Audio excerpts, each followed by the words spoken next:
Hello and welcome to another audio analysis. In today's video we're taking a look at the most recent track from the American hard rock band Devour the Day titled Killing Time. This is the first single to be released by the band since the album they released in 2018, which was Signals, an album jam-packed full of great meaning with songs such as Faithless, which I did actually cover recently in another video.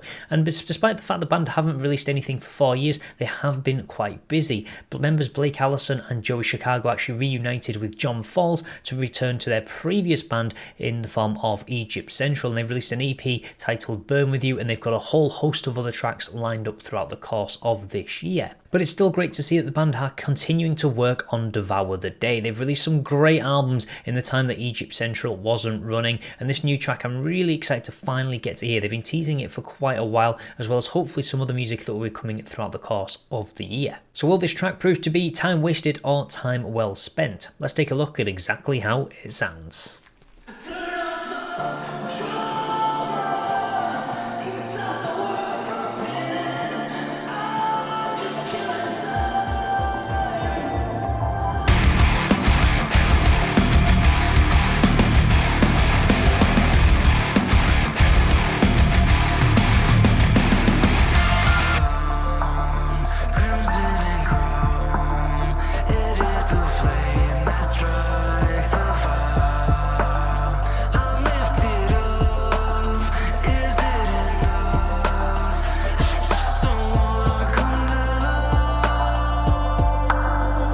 Okay, this is very different to what the band have released on previous albums. We have still got these very chugging, heavy guitars, but there's the sharpness, the aggressiveness that Blake Allison normally puts into most of his vocals isn't quite as razor sharp as it has been. It's not quite as aggressive as we have seen on previous albums, so a little bit of a style shift. I mean, I think maybe 7 of the tracks on Signals had this very aggressive, almost in-your-face, shouting, screaming style to the vocals, and they did include a couple of softer songs, but this feels a lot more kind of upbeat and a lot less aggressive, which is really interesting. And straight away the track certainly seems to be around that idea of mental health. Turn off the drama and stop the world from spinning. I'm just killing time. This idea of just kind of festering in just doing nothing, or just really being stuck from doing things. So we see that the idea of being alone is the Crimson and the Chrome is quite an interesting lyric. It's almost like these comparisons, and I like this idea of I'm lifted up, is it enough? I just don't want to come down. So almost it's like this idea of being raised out of a dark spot,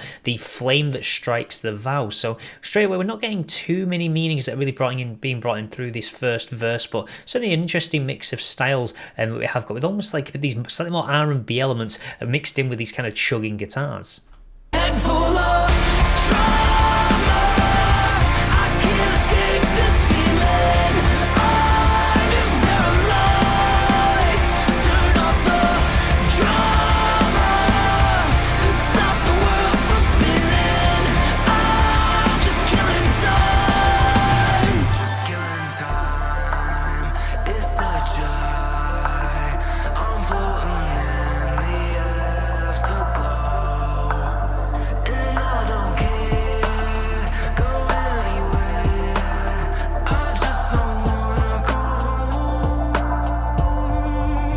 This is definitely quite weird because it has a much more modern feel to it, and much less kind of hard rock and slightly more pop based, I do feel, with these elements that they are bringing in. The much softer vocals, the kind of use of the electronic drum elements that are swinging underneath. So really interesting how they've kind of moved slightly away with this track from their previous style. I mean, they've used it pretty much for the past couple of albums, so certainly very, very different. But I do like this idea. We've got this idea of I am paralyzed, turn off the drama. So we're constantly seeing this idea of kind of being paralyzed by something, when it certainly seems to revolve around the idea of mental health, because that's something that the band have covered quite heavily over previous albums. Head full of trauma, I can't escape this feeling. I'm paralyzed. Turn off the drama and stop the world from spinning. I'm just killing time. Killing time.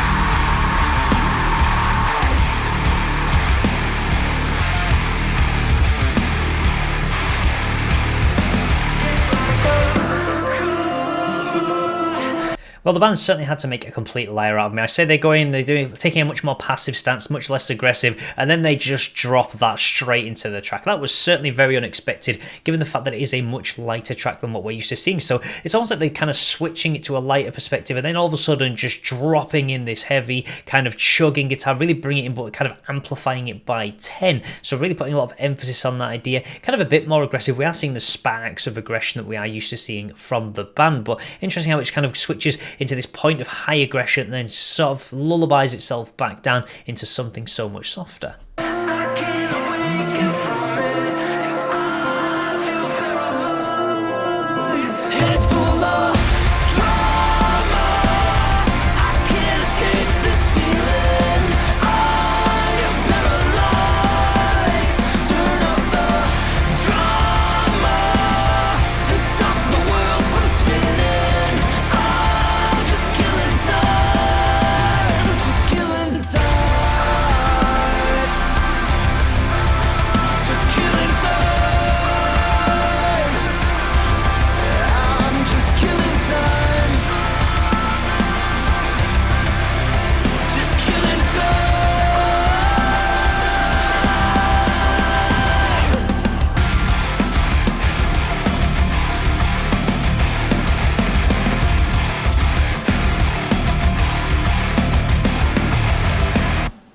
Okay, that was definitely a very interesting track, and certainly not what I was expecting from the band given their previous releases. Some really interesting elements on there. Interesting to see them take a bit more of a pop stab at these R&B elements with these electronic drums in the background throughout some of the verses, also mixing in with the occasional actual rock-based drums. So this song was little bit all over the place. I think this is definitely going to be a grower. It's not hooked me as much as some of the work on their previous albums has, because I think it's just quite different to what I'm used to hearing from the band, but certainly some interesting elements. The idea of feeling like you're stuck in a coma, feeling like you're paralyzed, this idea of killing time, of wasting time away. So it certainly feels like it's this idea of procrastination, whether it be through mental health or other reasons, that you just kind of hold yourself back and you just kill this time away, even though you only get, well, it's invaluable really, you only get so much time on this earth almost. And that's something that the band have covered multiple times on multiple different tracks, so I feel like they are continuing the trend with it. Certainly interesting how they dropped in the middle of the track, out of nowhere,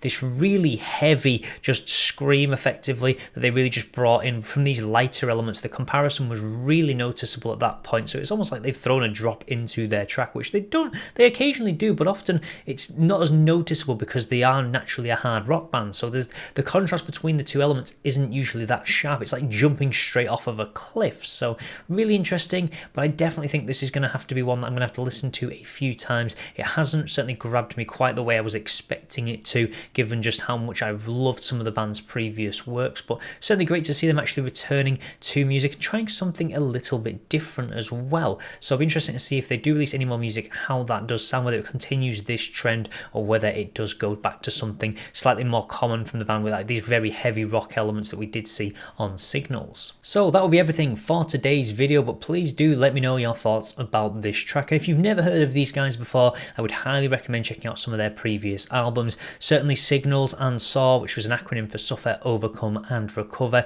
They were two really strong albums that the band have put out. Or check out some of the work they've done as members of Egypt Central as well. Two really strong bands that are really well known in the hard rock scene, or certainly over in America, but maybe not so much over here in the UK and the rest of Europe. But again, please let me know your thoughts. And as always, if you want to see more content like this, then please do feel free to subscribe, and I will see you in the next audio analysis.